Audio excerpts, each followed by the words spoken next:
அது ஒரு அழகிய கிராமம். அந்த கிராமத்தில் ரவி என்ற ஒரு இளைஞன் வாழ்ந்து வந்தான். அவன் தன் வாழ்க்கையை ஒரு விவசாயியாகவே வாழத் தொடங்கினான்.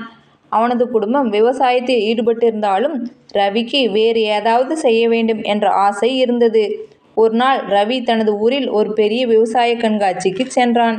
அங்கு பல புதிய தொழில் முறைகளை பார்த்து தெரிந்து கொண்டான். அது அவனுக்கு ஒரு புதிய வழியை காட்டியது. ரவி தனது ஊருக்கு திரும்பியதும் அவன் தன் விவசாயத்தில் நவீன முறைகளை பயன்படுத்த தொடங்கினான். அவன் புதிய விதைகளை பயிரிட்டு நவீன கருவிகளை கொண்டு பயன்படுத்தினான். அவனது முயற்சி அவனுக்கு வெற்றியை கொடுத்தது. அவனது பயிர்கள் மற்ற விவசாயிகளை விட அதிக விளைச்சல் தந்தது. இதை பார்த்த மற்ற விவசாயிகள் ரவியை பாராட்டினர். ரவி தனது அனுபவத்தை மற்ற விவசாயிகளுடன் பகிர்ந்து கொண்டான். பல விவசாயிகள் அவனது வழியில் சென்று தங்கள் வாழ்வை மேம்படுத்தினர். ரவி பெரிய விவசாயியாக உருவெடுத்தான். அவன் தனது ஊரில் ஒரு நல்ல தலைவனாகவும் விளங்கினான்.